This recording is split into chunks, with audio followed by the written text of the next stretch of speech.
ulama sebut apa signifikannya Nabi nak sebut kat sini ada dua perkara.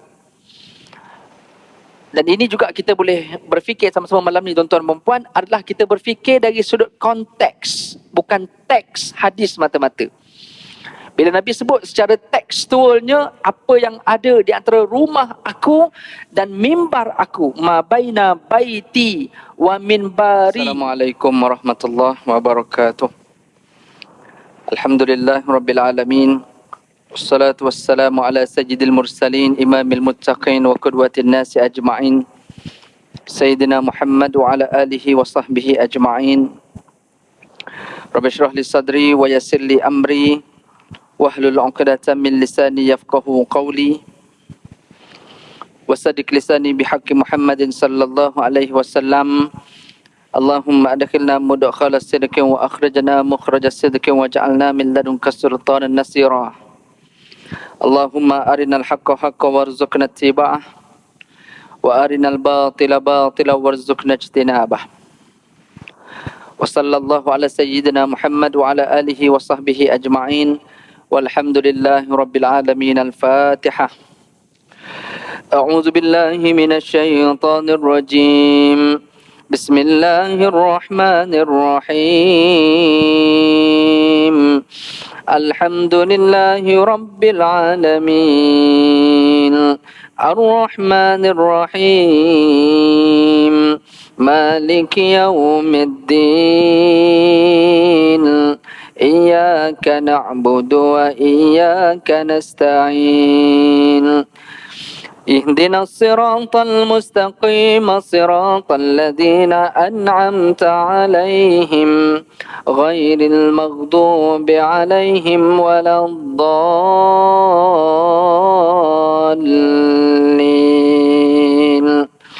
Amin. A'udzu billahi minasy syaithanir rajim.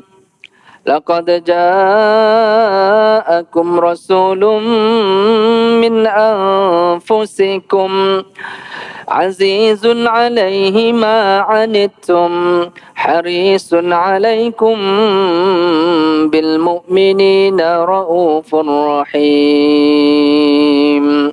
Fa in tawallaw faqul hasbiyallah la ilaha illa huwa alaihi tawakkaltu wa huwa rabbul arshil azim. Sadaqallahul azim. Alhamdulillah. Tambah sekali puji syukur kita pada Allah Subhanahu Wa Taala. Allah memberikan peluang kita bersama-sama pada malam ni duduk di dalam taman syurga, tuan-tuan.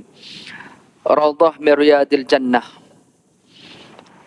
Istimewanya kita, tuan-tuan, adalah kita berada dalam taman syurga tanpa perlu kita nak berebut, nak menyakiti orang lain, tanpa perlu kita nak register aplikasi sebagaimana ada di kalangan masyarakat kita yang mereka itu bersungguh-sungguh untuk mengejar raudhah yang ada di Masjid Nabawi sehingga sanggup menyakiti orang lain, sehingga sanggup menghabiskan masa berjam-jam untuk menunggu giliran.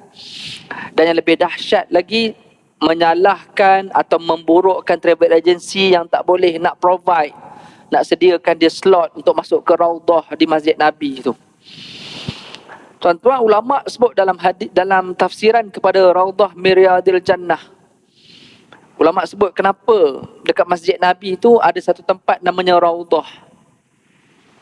Kalau tuan-tuan yang mungkin tak pernah pergi, kalau tuan-tuan nak pergi nanti, kalau pergi Masjid Nabi, mesti orang akan highlight Masjid Nabi Raudhah, Masjid Nabi Raudhah. Seolah-olahnya tidak ada guna Masjid Nabi itu kalau kita tidak ada dapat masuk dalam Raudhah. Ulama sebut kenapa di Masjid Nabi itu ada nama tempat, satu tempat yang istimewa namanya Raudhah. Maka antara sebab ulama sebut kenapa disebut sebagai Raudhah, kerana dalam Masjid Nabi itu berpusatnya segala jenis majlis ilmu, tuan-tuan. Daripada zaman Rasulullah SAW sehingga dikekalkan sehingga ke hari ini. Cuma kita perasan atau tidak saja, universiti di Madinah malah beberapa kelas-kelas pengajian. Sehingga kan bukan sekadar pengajian yang tidak formal, pengajian yang berdaftar dan memiliki peperiksaan. Kelas-kelas itu semuanya ada dalam masjid Nabi. Cuma kita tak perasan sebab kita datang pergi semayang sahaja. Kalau habis waktu semayang, kalau kita pergi di sebelah wing kanan dan wing kiri, tuan akan tengok banyak kelas. Yang ketika musim peperiksaan, student akan duduk ni, jarak-jarak jawab kertas peperiksaan. Disebut Raudhah min Riyadil Jannah, taman syurga, kerana adanya majlis ilmu yang banyak bermula daripada zaman Rasulullah sehinggalah kepada sekarang. Diteruskan kesinambungan majlis ilmu itu.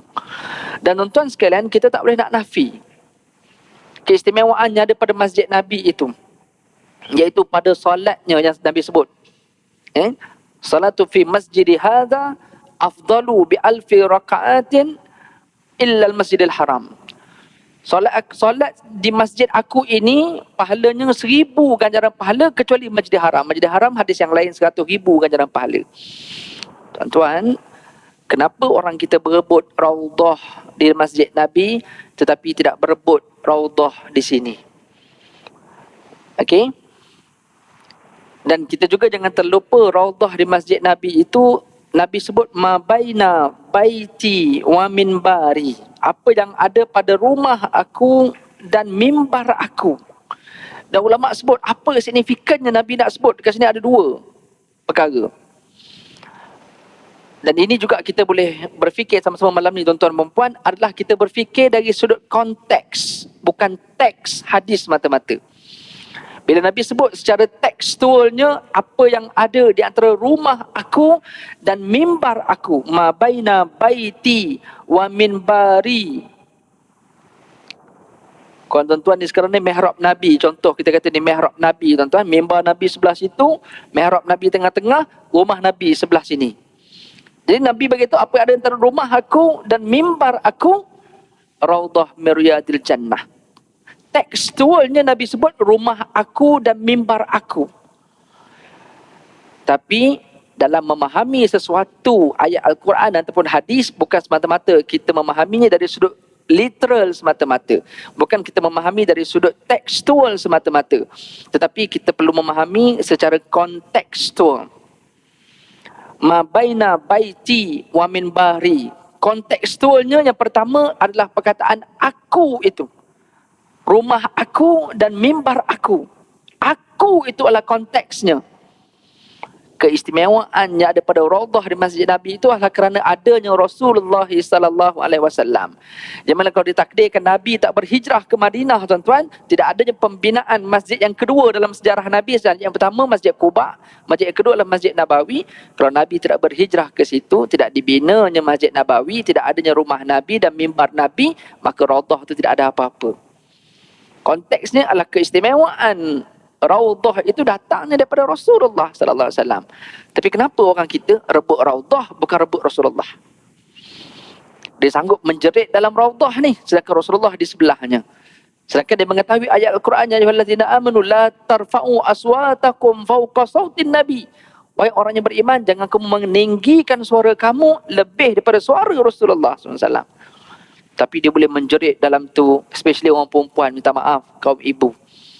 Especially siapa ibu-ibu yang pernah masuk dalam Raudhah di Masjid Nabawi daripada dulu sampai sekarang. Tuan-tuan akan jumpa ni perang saudara ni. Keluar daripada Raudhah tu seolah macam keluar daripada perang dunia tuan. Dan dia punya lenguh dan lesu sampai 3 hari tuan. Tapi orang lelaki insya-Allah, orang lelaki walaupun dia bertubuh sasa, walaupun dia orangnya agresif, tapi ketika nak masuk Raudhah dia relax saja. Orang kata duduk, dia duduk. Orang kata berdiri, berdiri.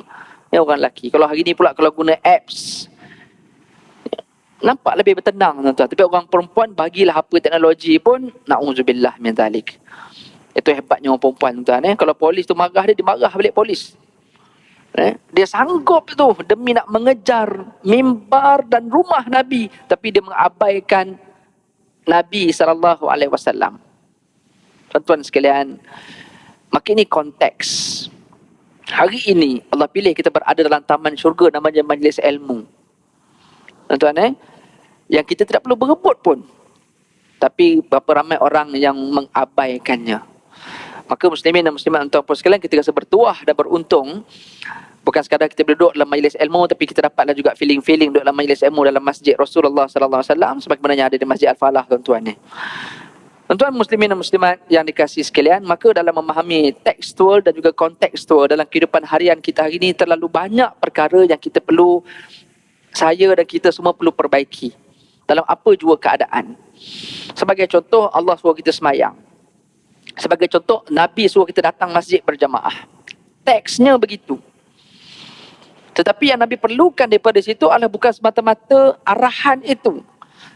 Berjamaah itu bukan semata-mata Nabi suruh datang berjamaah, ikut imam, apa yang imam buat kita follow, kalau imam salah kita betulkan. Bukan itu sahaja. Konteksnya adalah Nabi mahukan kesatuan hati pada kita. Nabi kata, sawu sufufakum, luruskan saf kamu. Wala takhtalifu fatakhtalafa qulubukum. Jangan berpecah-pecah, jangan bengkang-bengkok, jangan renggang, betulkan saf. Sebab kalau kamu renggang, kalau kamu berpecah-pecah saf itu, akan berpecah hati kamu. Apa kaitan saf dengan hati ya? Nak bagi tahu konteksnya. Dengan jamaah itu akan menguatkan kita di masjid dan di luar masjid. Bayangkan orang yang datang masjid pun belum tentu bersatu hati, bayangkan pula kalau tak pergi masjid. Itu konteksnya. Sebab tu kita nak improve, saya nak improve saja dan saya nak improve. Kerja saya nak kita perbaiki sama-sama. Kalau kita ahli jamaah yang masih ada puak-puak antara kita, yang geng tiang ini, geng tiang ni, yang geng tiang tu, yang geng dinding, geng dinding. Maka kita nak perbaiki. Ini tahun 2023 dah tuan-tuan. Minta maaf, banyak masjid kita pergi, saya pergi, kebanyakannya mesti akan ada puak-puak dalam masjid. Ya. Dan inilah yang kita nak perbaiki pada tahun 2023, iaitu konteks Nabi suruh datang berjamaah ke masjid itu apa sebabnya. Adalah untuk menyatukan kita. Kalau Ustaz, Nabi sendiri pun tak boleh nak menyatukan Ustaz. Kerana orang munafik pun ada datang semayang juga. Malah dia semayang belakang Nabi. Tapi dia yang banyak menghentam Nabi merosakkan Islam.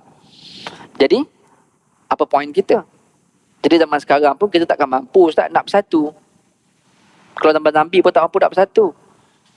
Tu tara Nabi ada tu, siapalah Ustaz nak menyatukan kami? Bukanlah itu maksudnya tuan-tuan. Konteksnya adalah kita nak improve.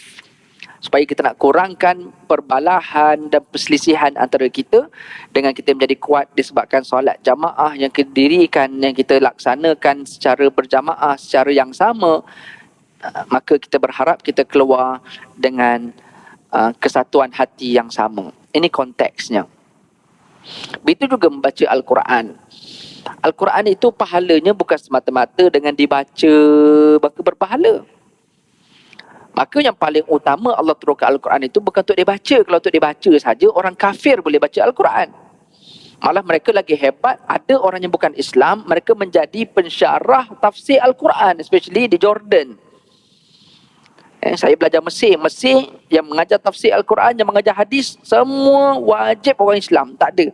Universiti Al-Azhar, pensyarahnya, syekh-syekhnya semua Muslim.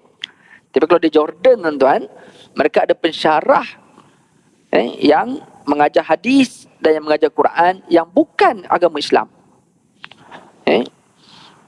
Kalau nak suruh baca Quran, orang bukan Islam ramai baca Quran. Dia lebih malang lagi, dia memahami dan dia baca Quran, dia faham secara ayat, secara tekstual. Sekali lagi, perkataan tekstual. Tapi mereka tidak memahami kontekstual. Contoh dalam ayat-ayat jihad, Islam dikaitkan dengan terorisme dan sebagainya. Sebab dia nampak ayat-ayat yang suruh perang tu. Tapi kalau tengok balik asbabun nuzul, kenapa ayat tu diturunkan, bila dia diturunkan, apa event yang berlaku yang menyebabkan Allah suruh balas balik, maka baru orang faham konteksnya. Jadi kita pada hari ini Allah suruh baca Quran. Tapi bila kita tidak memahami Al-Quran, khatamlah 30 kali sehari pun, tak faham Quran, malah tak beramal dengan Quran, maka dia tidak mendapat kesan yang sempurna tujuan Quran diturunkan. Muslimin dan muslimat sekalian, panjat Gua Hira sebagai contoh. Orang buat hari ni kalau pergi umrah, jadi satu tarikan marketing bagi travel agency apa? Kami provide mendaki Gua Hira. Percuma, tak payah bayar. Jadi orang pun excited dapat naik Gua Hira. Sebab marketing tadi. Baguslah satu sudut nak bagi orang rasa pengalaman Nabi naik atas. Tapi apa kesannya dengan naik tu? Ada yang pergi waktu asar. Akhirnya miss solat maghrib dan isyak di Masjidil Haram. Bersusah payah untuk naik dan turun daripada Gua Hira. Best dapat pengalaman naik Gua Hira tu. Best tak? Jadi apa yang awak dapat? Dapat naik lah. Dapat bergambar atas tu. Tapi intipati Al-Quran yang diturunkan ke Gua Hira tu dapat ke tak? Intipati ayat Iqra' bismi rabbikal ladzi khalaq tu dapat tak? Yang suruh belajar tu. Bacalah dengan nama Tuhanmu yang menciptakan kamu daripada alaqah, daripada segumpal darah. Yang mengajarkan kamu dengan pena, yang mengajarkan kamu apa yang kamu tak tahu. Dapat tak intipati dengan mendaki tu supaya rasa nak menambah ilmu. Kalau rasa nak menambah ilmu, maka kita tak akan miss untuk tinggalkan solat di Masjidil Haram dan juga meninggalkan waktu-waktu solat di masjid berbanding nak solat atas gua tu. Ini maksudnya tuan-tuan dalam kehidupan kita hari ini, banyak di kalangan, minta maaf saya sendiri pun dan kita semua kadang-kadang kita terlepas pandang dalam mana yang kita perlu utamakan dalam hidup kita. Kalau kita baca buku Stephen Covey yang 7 Habits, yang selalu orang duk baca tu, yang memberi inspirasi kepada kita di antara 7 tabiat orang-orang yang efektif. Antara yang disebut dalam buku tu adalah first thing first. Utamakan yang utama. Islam mengajarkan kepada kita aulawiyat, iaitu fik keutamaan ataupun priority. Dalam hidup ni apa yang lebih utama dalam hidup. Dan kalau saya nak ulas isu-isu yang terbaru tuan-tuan hari ni, kalau orang pergi umrah, kalau orang pergi ke Tanah Suci, apa prioriti di Tanah Suci? Okey? Dan tambah pula cabaran pada hari ini adalah cabaran content creator. Orang-orang yang pandai dan bijak dan agresif dalam buat konten, dalam buat bahan-bahan di Tanah Suci hari ini yang menyebabkan menjadi ikutan orang. Dan akhirnya menghilangkan keutamaan orang pergi sana. Dan mendekatkan kita dengan hadis Nabi yang Nabi sebut, akhir zaman manusia akan pergi ke Tanah Suci, akan pergi melaksanakan menziarahi Baitullah seperti benda melancong. Dengan adanya konten-konten begini, maka menghilangkan lagi fokus dan tumpuan ataupun matlamat sebenar kita ke Tanah Suci. Jadi orang memahami sesuatu itu pada bukan konteksnya. Pergi Tanah Suci, orang dah tak nampak ada matlamat sebenar kena pergi tu. Jadi orang dah dilupakan dengan banyak tujuan-tujuan lain. Jadi benda ni yang kita nak tarik balik supaya kita berhati-hati dalam apa saja yang kita buat. Macam yang saya sebut tadi, kita hari ni boleh baca Quran banyak. Alhamdulillah, kita dah tadabbur Al-Quran, kita dah tadarus Al-Quran, kita ada banyak kelas Al-Quran. Tapi nampak tak konteks Quran diturunkan untuk apa? Untuk memberi panduan kepada kita. Jom kita cek sekejap. Saya setiap hari Alhamdulillah Ustaz 1 juzuk sehari. Alhamdulillah. Sebab ada orang 1 muka pun tak dapat. Tapi kita cek sekejap. Okey, saya yang dah 1 hari 1 juzuk ni, beramal tak dengan ayat Quran? Konteks 1 juzuk tu apa dia? Juzuk pertama dia cerita pasal apa? Dah beramal belum? Cerita pasal ayat-ayat riba Ustaz. Saya dah keluar belum daripada conventional loan? Saya dah keluar belum daripada mana-mana perbankan yang konvensional yang bukan Islamik? Ini soalan dia. Tengok pula ayat-ayat lain dalam Al-Quran, konteksnya suruh baca saja ke suruh beramal. Itu dalam isu Al-Quran. Isu semayang datang masjid. Saya dah bersatu belum dengan sebab saya semayang? Saya pergi umrah, saya perform betul-betul tak di sebalik pantang larang yang disebut dalam ihram tu?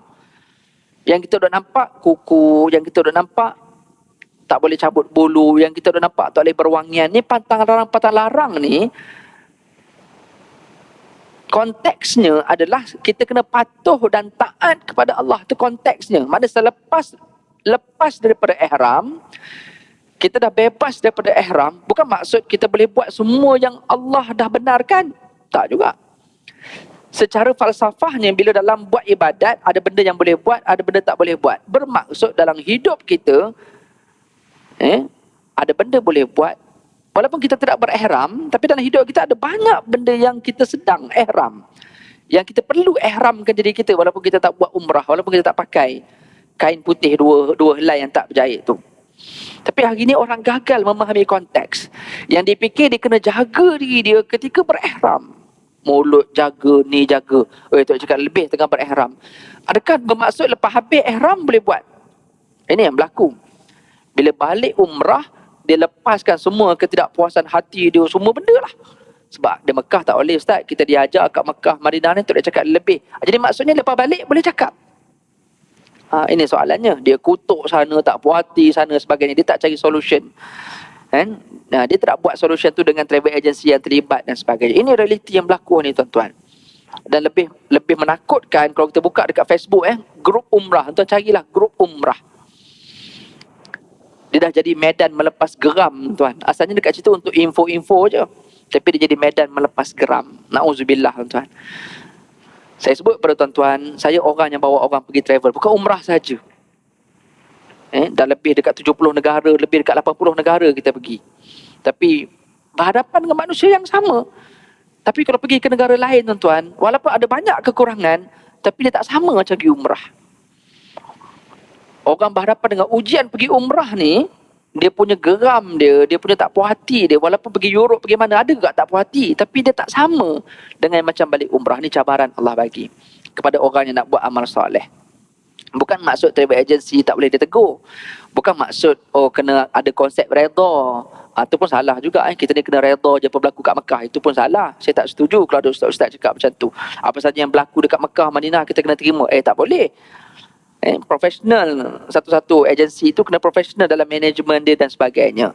Bukan masuk kena berlepas tangan semata-mata. Tapi ini kita nak bagi tahu, ramai kadang-kadang di kalangan orang yang buat ibadat, dia terlepas maksud sebenar ibadat.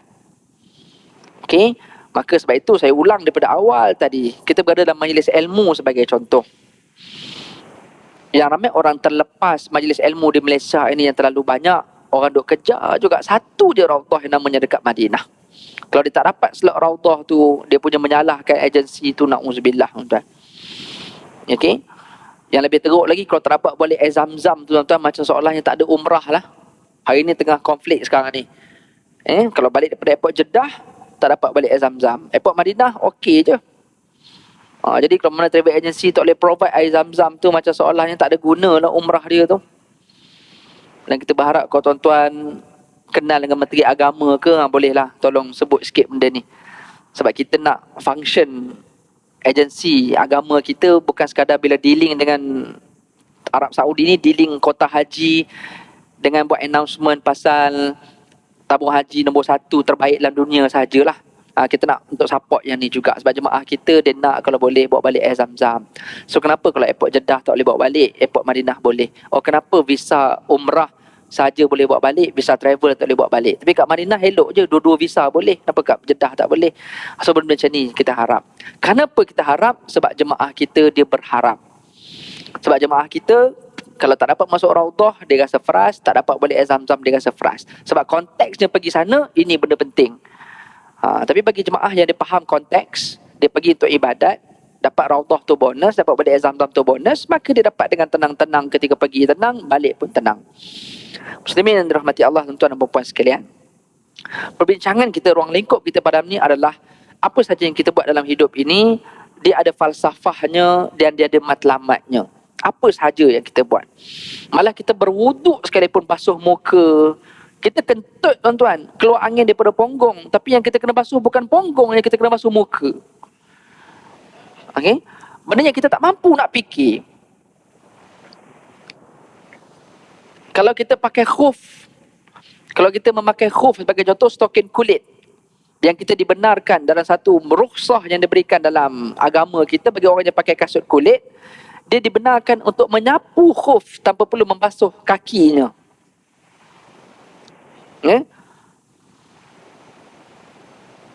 Dari sudut logik memang tak logik. Dahlah boleh sapu kaki, boleh sapu khuf saja tanpa perlu basuh kaki. Malah disapu pula bahagian atas bukan bahagian bawah. Sedangkan yang kotor tu bahagian bawah. Kenapa tak dibasuh yang atas? Dah. Ini maksud falsafah. Inilah maksud matlamat syariat. Sebagai contoh puasa Allah berikan kepada kita, kenapa subuh hingga maghrib? Kenapa tak buat puasa tu waktu malam? Time kita tidur tu kan senang. Macam orang bukan Islam buat. Supaya time tidur kita puasa. Bangun tidur kita breakfast. Kita sarapan pagi, kita kata sarapan. Breakfast tu kita panggil breakfast. Buka puasa tu. break from fasting. Mereka ajar secara logiknya, alang-alang kita tak makan, jadi jangan menyusahkan, lebih baik kita tak payah makan malam. Jadi kita puasa waktu malam. Ini puasa orang Nasrani sebagai contoh. Islam datang, tak. Kita kena puasa ketika kita jaga, bukan time tidur. Jadi bermaksud dia ada matlamatnya. Jadi dalam kehidupan kita begitulah tuan-tuan sekalian. Kita datang solat, ada matlamat solat. Allah suruh kita buat umrah, Nabi suruh buat umrah, ada pula ihram dalam umrah, ada matlamat dan falsafahnya. Kalau orang itu terlalu takut, gugur bulu mata dia takut. Orang tu terlalu takut nak berwangian, sehingga nak guna sabun dekat toilet pun takut. Orang begitu takut kalau ada debu dekat muka, nak tutup muka pun takut. Nak pakai spek pun takut ni. Sebab takut menutup muka, sedatikan melanggar patan larang ihram. Ada yang gatal pun takut ni, nak garu, takut-takut kulit tercabut. Itu pun takut. Nak memberitahu bahawa dalam hidup ada banyak pantang larang yang kita kena takut. Tapi yang tu orang abaikan. Na'udzubillah. Muslimin yang dirahmati Allah. Nabi SAW sebut, antara benda yang Nabi sebut dalam hadis tentang konteks, Nabi tak bagi orang yang memakan bawang masuk masjid. Itu teksnya. Nabi tak benarkan barang siapa yang memakan bawang.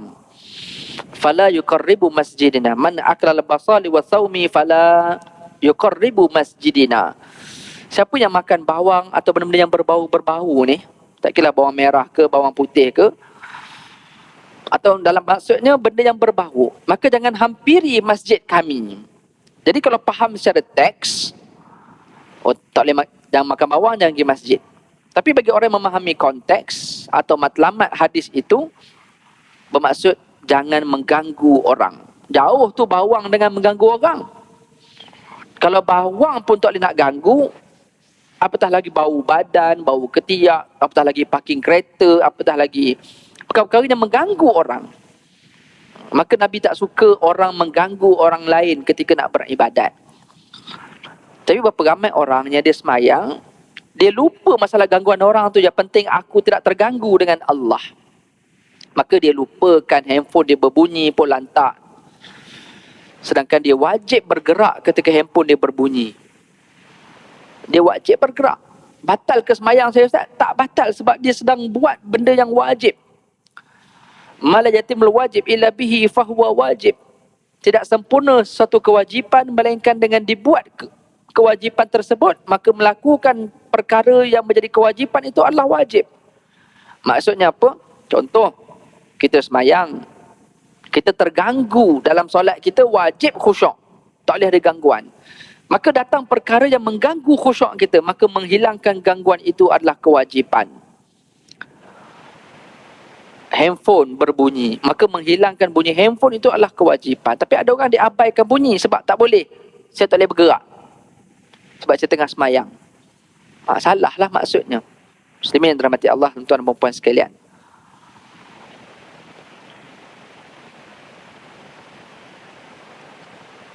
Bila mana ada setengah di kalangan kita yang beramal dengan selawat-selawat Nabi sebagai contoh. Kita digalakkan untuk berselawat kepada Rasulullah sallallahu alaihi wasallam. Maka ada orang yang berbanyakkan selawat Nabi, selawat sebanyak-banyaknya pada Nabi sallallahu alaihi wasallam. Ada orang yang memahami kelebihan selawat itu tanpa dia memahami kelebihan untuk beriman kepada Nabi sallallahu alaihi wasallam. Dia buat benda yang sunat, dia mengabaikan yang wajib. Dia duduk sibuk dengan selawat harian dia, tapi dia terlupa dengan menutup aurat yang merupakan kewajipan yang Nabi suruh. Walaupun dia mendapat kelebihan selawat, tapi dia terlupa bahawa yang wajib perlu dia utamakan berbanding selawat. Kalau kita kait dengan 7 Habits Stephen Covey tadi, orang yang berjaya itu adalah yang lebih tahu mana yang utama. Maka kalau orang ni kata saya dah banyak selawat, kenapa saya tak masuk syurga? Sebab ada benda wajib yang dia tak settle. Kenapa? Dia gagal dalam memahami mana yang lebih utama dalam yang dia nak perlu buat. Sebagaimana orang yang bersesak-sesak dan berebut nak mencium Hajarul Aswad, yang nak dapat benda yang sunat, tapi dia telah melakukan perkara yang haram, menyakiti orang lain. Kalau perempuan sampai terbuka auratnya, sampai bersentuhan lelaki perempuan, berebut di Hajarul Aswad. Dia gagal untuk memahami mana yang lebih utama yang dia perlu buat. Malah dia gagal untuk mematuhi panduan yang telah disebut oleh para ulama. Ulama tak benarkan kalau benda-benda yang bersifat menyakiti orang lain, maka jangan buat. Tapi dia buat juga. Maka apa yang dia buat itu dapat ke? Maka ulama sebut tak dapat apa-apa. Kenapa? Kerana dia gagal memahami konteks. Orang puasa, tapi dia tak jaga mulut ketika puasa, dia tak jaga matanya, dia buat benda-benda yang dilarang dalam puasa walaupun dia menahan diri daripada makan dan minum. Maka Nabi kata apa? Man lam yada' qaula zur aw fa'ala su' falaysa lillahi ay yada'a ta'amahu wa syarabah, atau kama qala Rasulullah. Nabi kata siapa yang tidak meninggalkan perkataan yang buruk atau perbuatan yang buruk ketika dia berpuasa, maka Allah tidak perlu pun untuk dia meninggalkan makan dan minumnya. Tapi ramai orang yang gagal memahami konteks. Yang penting Ramadan saya kena puasa, tapi mulut tak puasa, mata tak puasa. Dan Nabi sebut dalam hadis yang kita biasa tahu, berapa ramai orang yang puasa dia tak dapat apa-apa kecuali lapar dan dahaga. So kalau kita kait hadis tu dengan pelbagai benda dalam hidup kita, kita akan jumpa banyak orang yang dia buat benda baik tapi dia tak dapat apa-apa. Berapa ramai orang pergi ke Raudah di Masjid Nabi, walaupun dia puas hati boleh dapat masuk Raudah, boleh keluar, tapi tak dapat apa-apa. Berapa ramai orang yang cium Hajarul Aswad, keluar walaupun dia dapat cium, dia dapat kepuasan saja, tapi dia tak dapat apa-apa. Bagaimana nak diampunkan dosa dalam keadaan dia buat dosa ketika nak cium Hajarul Aswad? Kan? Jadi na'udzubillah min zalik, tuan-tuan. Na'udzubillah, kita takut. Termasuklah umrah yang mabrur, haji yang mabrur. Macam mana nak dapat umrah yang mabrur kalau banyak benda yang dia gagal ketika dia sedang melaksanakan umrah tadi. Jadi perkara ni saya nak sebut malam ni, tuan-tuan, sebab apa yang berlaku kebelakangan ini, tuan-tuan. Masyarakat kita diredahkan dengan banyak benda-benda yang tak penting dalam hidup. Kita dihebohkan dengan isu orang bercerai, kita dihebohkan dengan isu orang kahwin Thailand, dan akhirnya orang jadi sibuk dengan benda yang tak perlu kita sibuk. Dan kita banyak habis masa kepada perkara yang tak penting dalam hidup. Sedangkan ada banyak lagi perkara yang lebih utama yang kita tak sempat pun. Ini tak masuk lagi dengan kita pergi kedai-kedai, kita duduk lama-lama dekat kedai. Tak termasuk lagi kita nak masak. Masak sebenarnya simple je, tapi kita disebutkan dengan masak yang fine dining yang terpaksa kita kena habiskan banyak masa untuk nak masak makan malam kita. Sebab nak settlekan menu-menu pilihan kita. Sedangkan makan tu simple je, kenyangnya sama. Tapi kita terpaksa disebutkan dengan benda-benda yang kurang penting. Tapi ada orang lama kelamaan hidupnya akan mula disebutkan dengan benda yang lebih penting dalam hidup. Maka alhamdulillah, dengan Allah beri kita umur yang panjang pada hari ini, maka kita berharap Allah sudi untuk pilih kita supaya dapat mengutamakan benda yang lebih utama dalam hidup. Okey?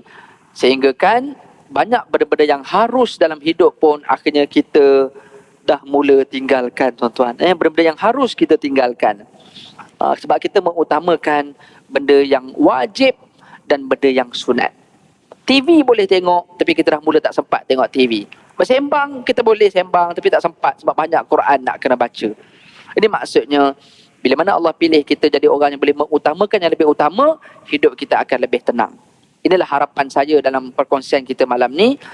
Sebab kita sangat takut kalau kita biarkan generasi kita hari ini disebutkan dengan benda-benda yang bersifat literal semata-mata, tapi tidak difahamkan dengan matlamat dan konteks-konteks yang lebih penting, maka kita takut hidup kita akan jadi rosak dan jadi sia-sia sahaja.